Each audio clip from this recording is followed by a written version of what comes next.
At the beginning of the 8th century, Iberia, Spain and Portugal, had been ruled for 200 years by the Visigoths, who had invaded from eastern Germany. They were a barbarian people ruled by Roderick, the Gothic king of Spain, whose court was in Toledo. By 708 AD, the Arab armies had invaded and advanced across North Africa to the Atlantic Ocean. All of Morocco was subdued except Ceuta, which was opposite Spain, separated by the Straits, a distance of only 9 miles. An African chief, a convert to Islam during the Arab invasion of Morocco, was a great general named Tariq. He was given the rank of general in the Arab armies and the governorship of Mauritania by Musa ibn Nusayr, the Arab governor of North Africa. Tariq had befriended Count Julian, governor of Ceuta, and discovered that he wanted revenge against his master, Roderick, for dishonoring his daughter. Thus urged to invade Spain, Tariq then informed Musa of his intention to cross the straits to explore the possibilities for an invasion.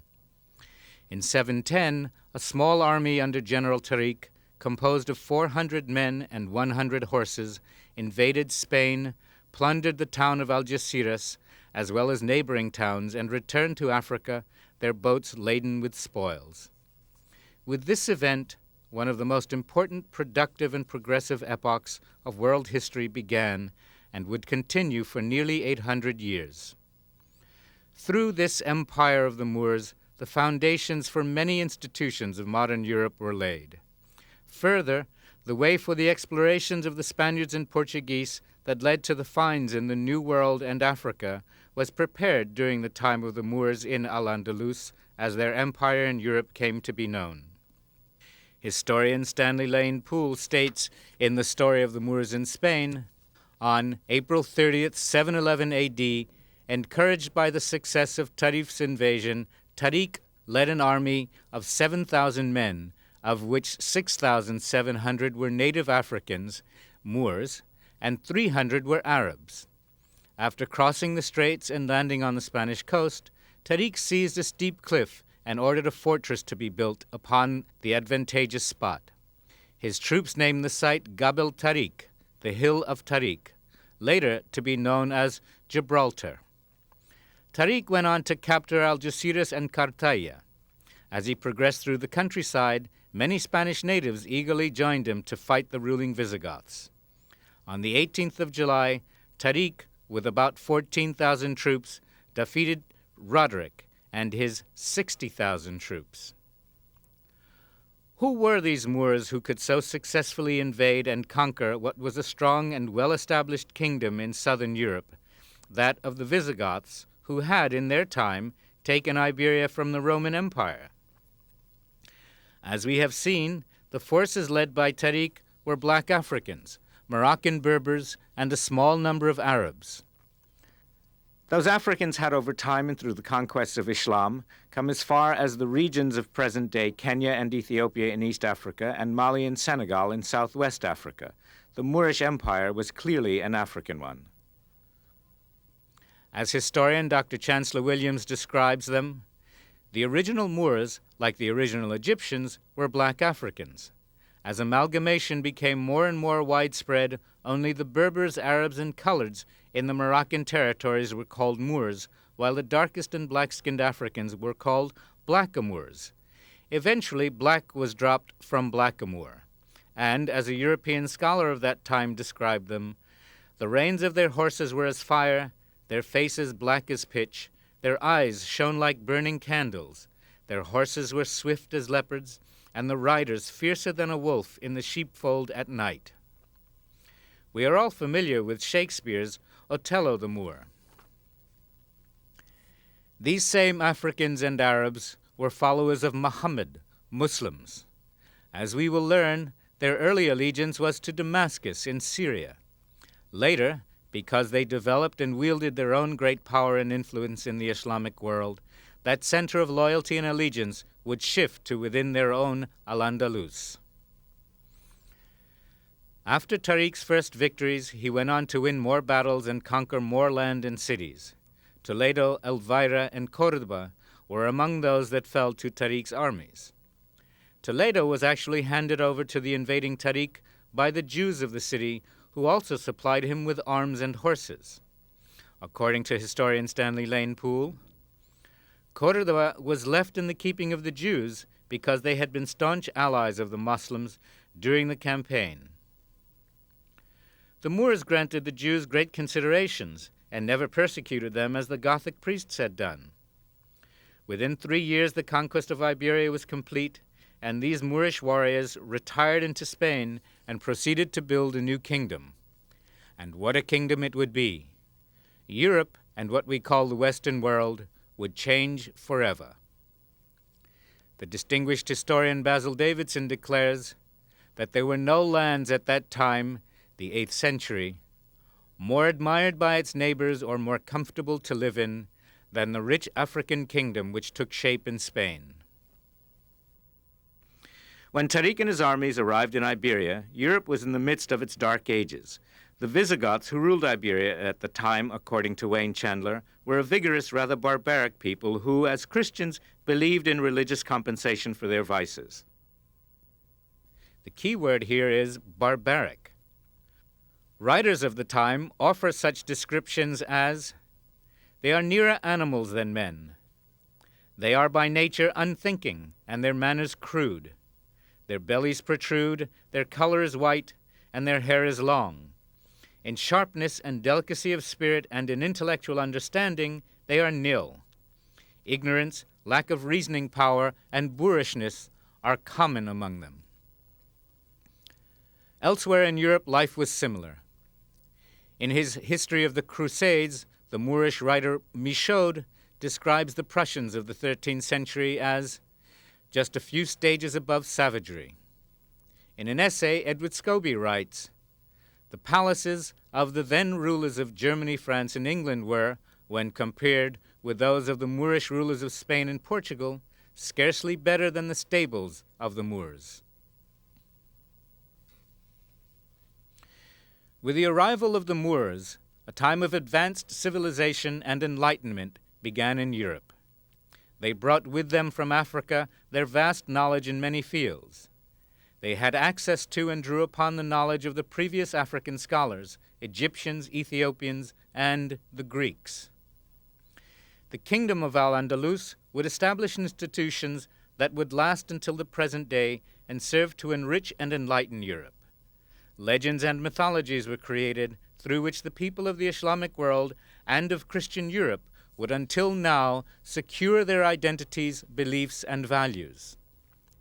Legends such as the Song of Roland from France, King Arthur and the Crusades, Lancelot and the Black Knight, Saint Maurice, a patron saint in the traditions of the Germanic peoples, Antar and Ziryab, the great Moorish singer, musician, and stylist, came from the time of this great empire. Science, philosophy, navigation, mathematics, and more were taught and developed.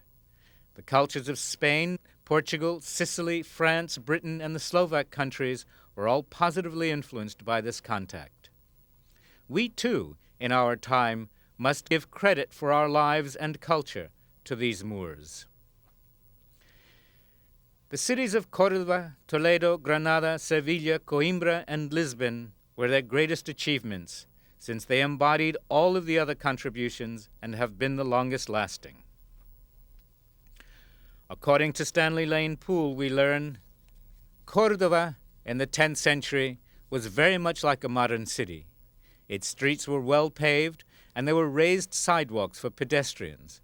At night, one could walk for 10 miles by the light of lamps, flanked by an uninterrupted extent of buildings. This was hundreds of years before there was a paved street in Paris, France, or a street lamp in London, England. The population of Córdoba was over 1 million. There were 200,000 homes, 800 public schools, and many colleges and universities. Córdoba possessed 10,000 palaces of the wealthy, besides many royal palaces surrounded by beautiful gardens. There were even 5,000 mills in Córdoba at a time when there was not even one in the rest of Europe. There were also 900 public baths, besides a large number of private ones, at a time when the rest of Europe considered bathing as extremely sinful and to be avoided as much as possible. Cordova was also graced by a system of over 4,000 public markets. The great Mosque of Cordova, another grand structure, had a scarlet and gold roof with 1,000 columns of porphyry and marble. It was lit by more than 200 silver chandeliers containing more than 1,000 silver lamps burning perfumed oil. Imagine a city in the 10th century with street lamps. The inhabitants of Moorish cities like Granada, Cordova, and Toledo in the 12th and 13th centuries enjoyed a style of life that would not be achieved in Paris or London until centuries later.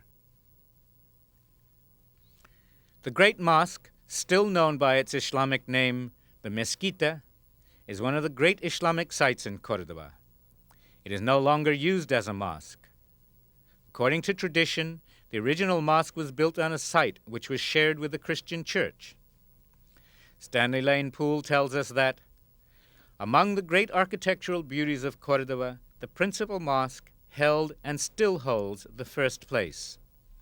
It was begun in 784 by the first Abderrahman, who spent 8,000 pieces of gold upon it, which he got from the spoils of the Goths.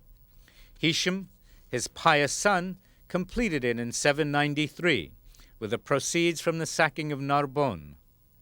Each succeeding sultan added some new beauty to the building. Also located in Cordova is the Alcazar, a great palace begun in 1328 by the Christian king Alfonso XI. This palace has significance because it was built during the time when the Moors still reigned in Spain. Its architectural style and gardens have been mostly influenced by the styles of the Moors. It is clear in this instance how much Moorish influence permeated the life of Al-Andalus, even after the defeat of local Moorish monarchs. It was at the Alcazar that the last of the Moorish kings, Boabdil el Chico of Granada, lived as a captive of the Catholic monarchs, King Ferdinand and Queen Isabella. And it was here that these same monarchs received Columbus before he started on his first voyage. In Granada, we can still find some of the most striking, beautiful, and important of the palaces and fortifications left from this empire, particularly the Alhambra and the Generalife. As we look at the Alhambra, we see a complex of palaces which includes the fortress of the Alcazaba. The earliest references to fortifications on this site is 888 to 912, during the reign of Abdallah, the emir of Al-Andalus. This reference is to a castle that protected its troops. After being abandoned, it was rebuilt and enlarged, we learn in the essay by Dario Rodriguez, by the Jew Samuel ibn Nagrallah, for the purpose of protecting the Jewish quarter. In 1238, the construction of the complex as it has become was started by Muhammad I. Enlargement, strengthening of the fortifications, and refinements continued generation to generation until the reign of Muhammad V during the late 14th century. When Ferdinand and Isabella took over the Alhambra in 1492, they declared it a royal residence as testimony to their conquest of the Moors. This initiated the maintenance and preservation of the Moorish palace, the only one that remains nearly intact and well preserved until today. Using advanced drainage and irrigation systems, reservoirs, and aqueducts, the Moors kept the surrounding countryside fertile and productive and established efficient marketing, transportation, and trading networks. According to Jan Carew, the Moors also brought the countryside into their cities with fantastic gardens, parks, lush inner courtyards, and a constant supply of pure water. The gardens in Moorish cities, both public and private ones, were known as paradises, a fitting term with which to describe those exquisite botanical marvels. The water wheel was another significant contribution of the Moors to the life of Al-Andalus. The remains of one of their wheels can be seen today at the Guadalquivir River in Cordova. This enhancement, with its extensive irrigation systems, not only allowed for the cultivation of existing crops, but as well the introduction of new crops such as cotton, rice, sugarcane, dates, ginger, lemons, and strawberries. It also made possible the driving of machines and the development of gardens and landscapes of unsurpassed beauty. Water was put to use to benefit the people at large. Through the images we see in the Generalife with its fountains and cascades, we can confirm the level of sophisticated technological development that the Moors introduced and refined in Al-Andalus, a most obvious and important one being the introduction of baths and the habit of bathing. During the arrival of the Moors, the people of Europe were discouraged from bathing by both religious and so-called medical powers. It was preached and believed that by exposing one's humors, pseudo-medical spiritual elements of the body, one became vulnerable to bad spirits that brought sickness and disease. Water played a very important part in the religious ritual of the Moors. Pure, clean water was used not only to clean the body, but to enhance, beautify, and enrich the earth and the environment, as well as to provide a music to enrich the soul. In summarizing this first part, we have learned that the Moors arrived in Spain in 711 AD as conquerors. They settled there and proceeded to build the new kingdom of Al-Andalus, a civilization of great learning and architectural achievement. Join us as we look in greater detail in Part 2 at the remarkable ways in which the Moors bridged the cultural gap between the ancient civilizations of Egypt and Greece and those of the modern era.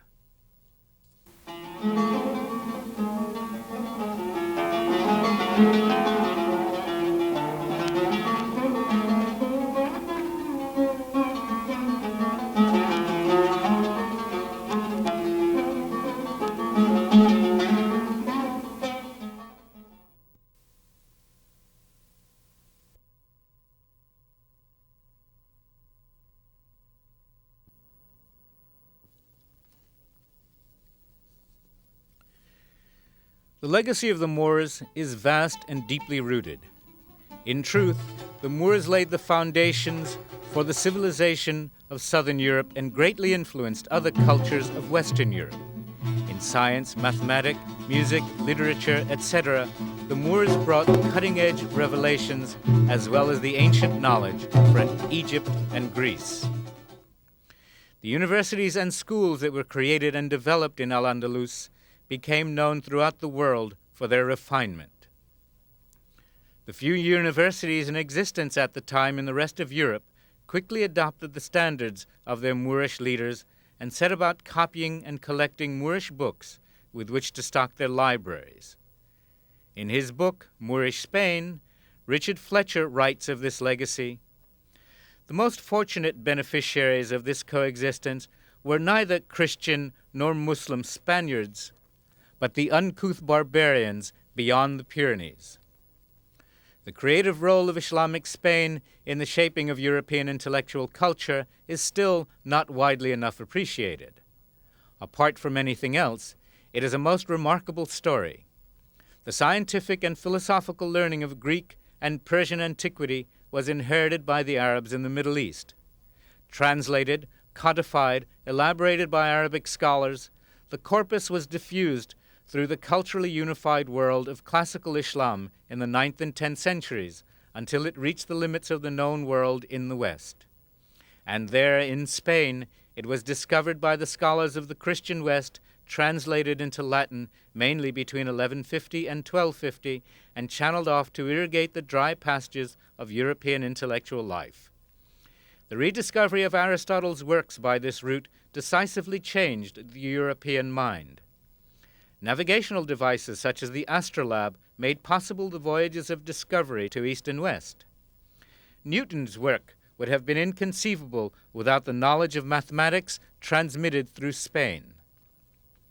The advances in medical science of the 17th century were grounded upon Arabic observation and practice. Europe's lead in resourcefulness and creativity, the vital factor in the history of the world for the 6 centuries preceding our own, were founded in large part on intelligent grasping at opportunities offered by the civilization of Islam. And that came through Spain. Islamic Spain was not just an exotic bit of Orientalia, quaintly moored in the Iberian Peninsula, which has left behind some pretty flotsam for tourists to take photographs of. It played a significant part in the formation of the Old World's civilization.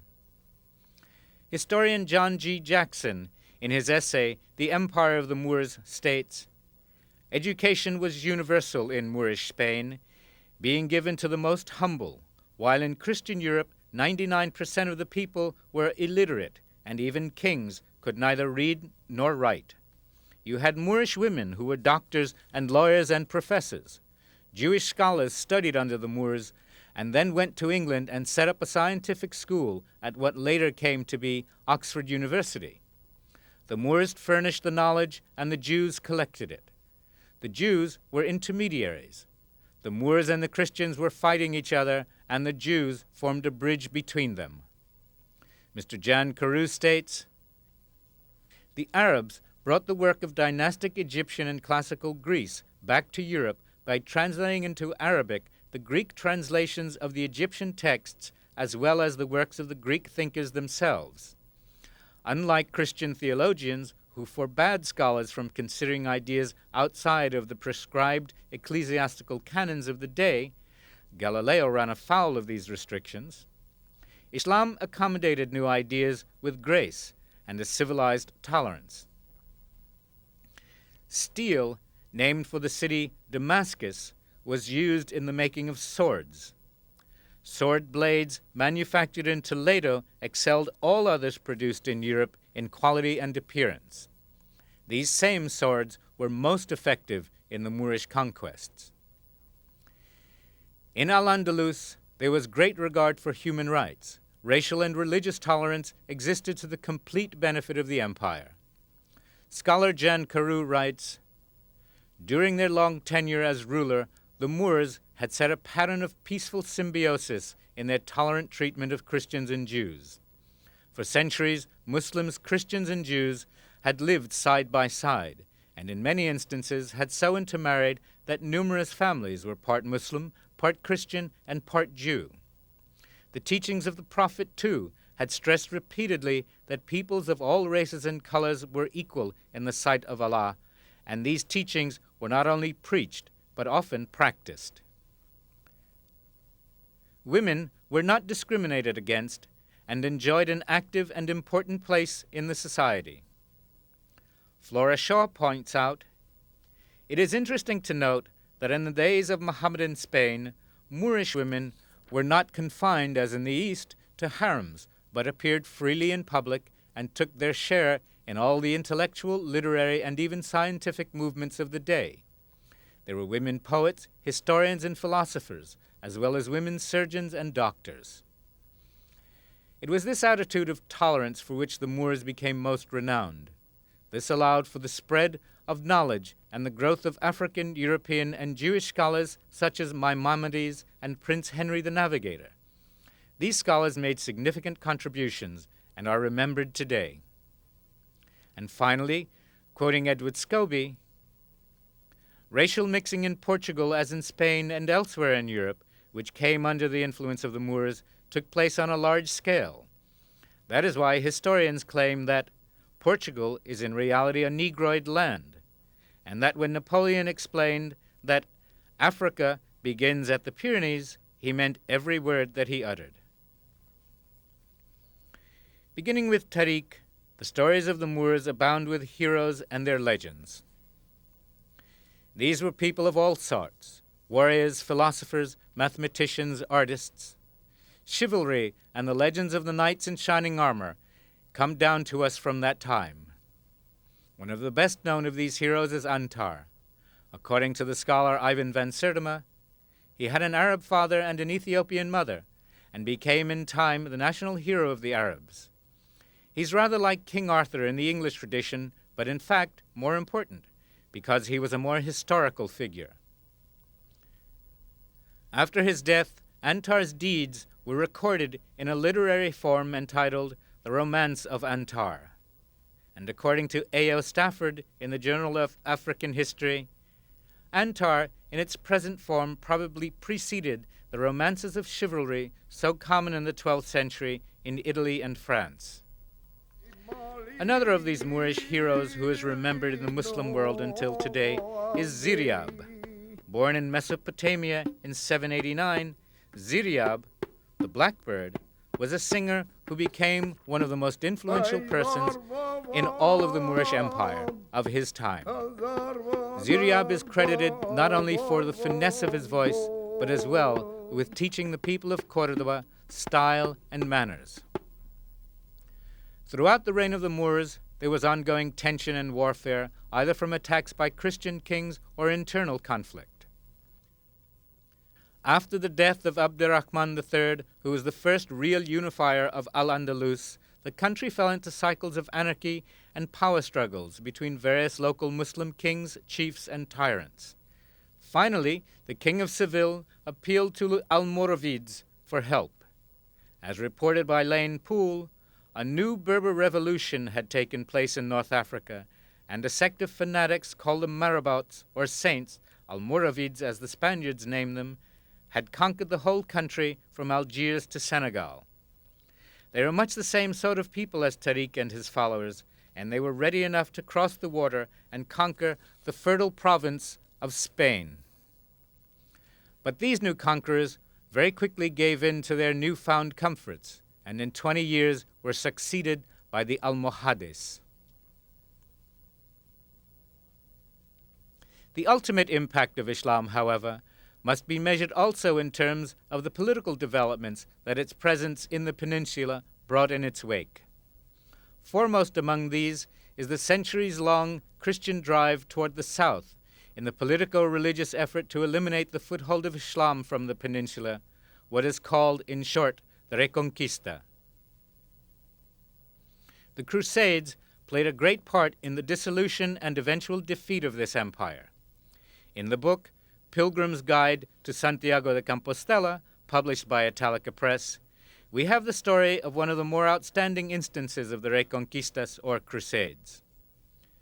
Only the northernmost regions of the peninsula, beyond the fruitful central high plains, remained unconquered by Islam. The harsh and cold climate, forbidding mountainous nature, and hostile environment all contributed to their exclusion from the domains of Al-Andalus. It is little wonder that in these northern provinces, opposition from Islam struck its first roots. In 997, Al-Mansur raided Santiago de Compostela, burned the city, destroyed the south aisle of the church, and carried off its bells to Córdoba. Al-Mansur's intervention was terrible, but short-lived. Bishop Pedro Mesoso initiated the reconstruction immediately. From Richard Fletcher, with the conquest of Córdoba in 1236, the bells which Al-Mansur had looted from the shrine of St. James in 997 were sent back to the Cathedral of Santiago de Compostela. In Portugal, the Moors had been defeated. From Edward Scoby's The Moors and Portugal's Global Expansion, the Moors ruled and occupied Lisbon and the rest of the country until well into the 12th century. They were finally defeated and driven out by the forces of King Alfonso and Enriquez, who was aided by English and Flemish crusaders. The scene of this battle was the Castello de São Jorge, or in English, the Castle of St. George. Today, it still stands overlooking the city of Lisbona, as the Moors named Lisbon.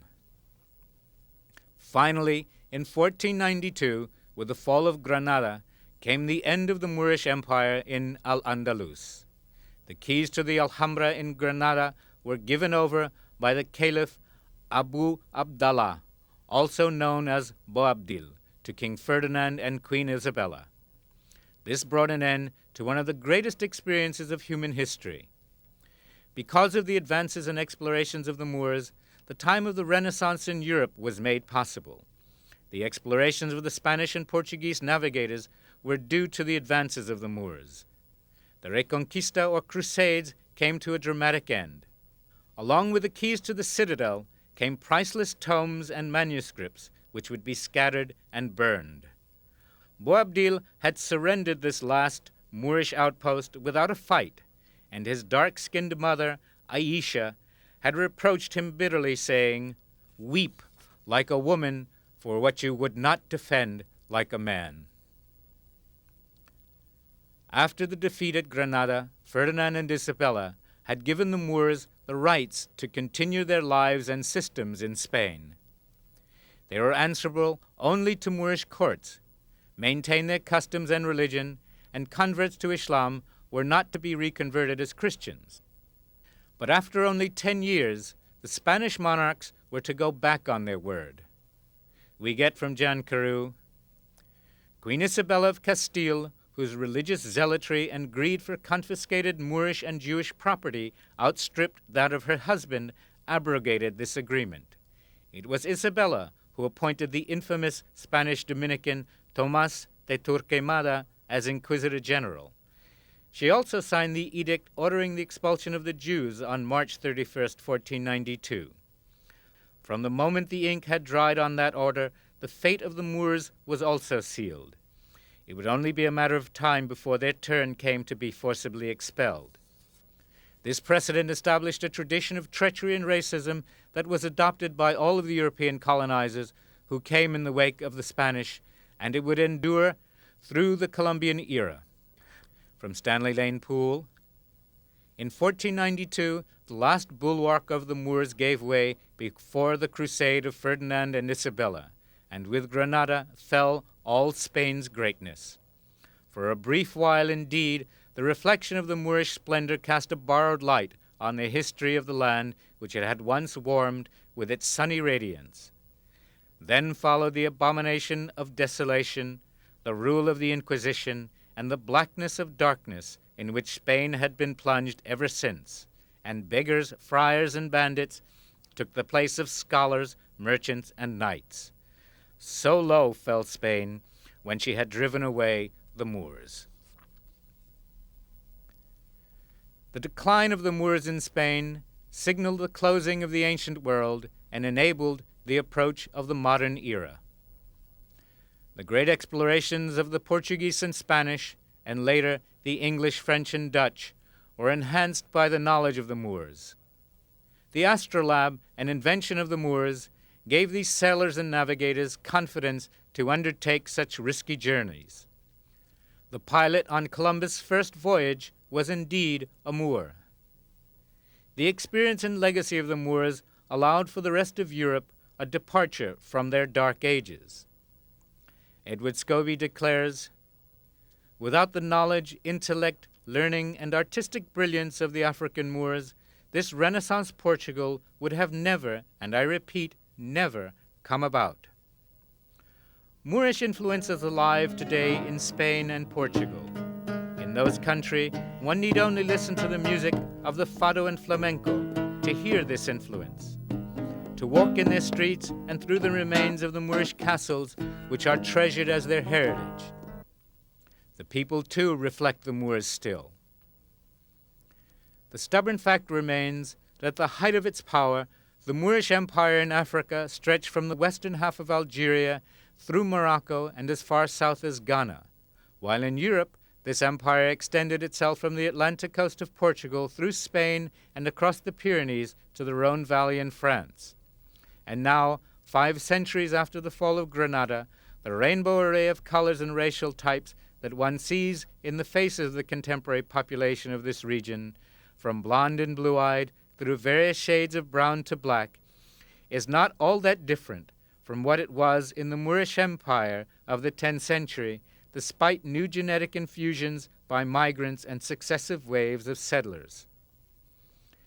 During a recent trip I made to Portugal and Spain, I was told in the Algarve region of southern Portugal that the people of that region were Africans, while the people of the north were Europeans.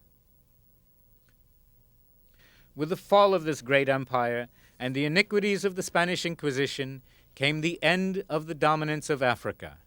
After the fall of Granada and the subsequent expulsion of the Moors and the Jews, the intolerance and injustice of racism held sway.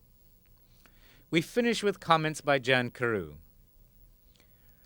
Western scholarship has characteristically dragged its feet on the issue of the historical significance of the Moors.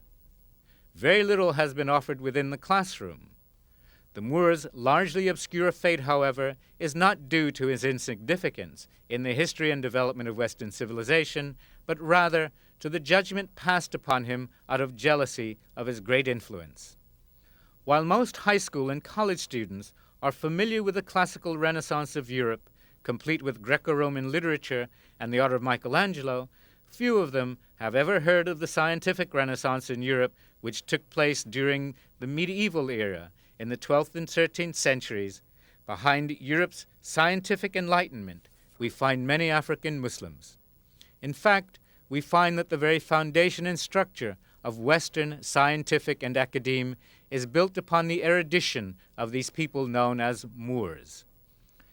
Using the fruits of ancient knowledge, which these primarily Muslim people had preserved from the cultures of Kemet, Egypt, and Greece, the Moors and Arabs further developed the ancient wisdom as well as created new areas of science and philosophy.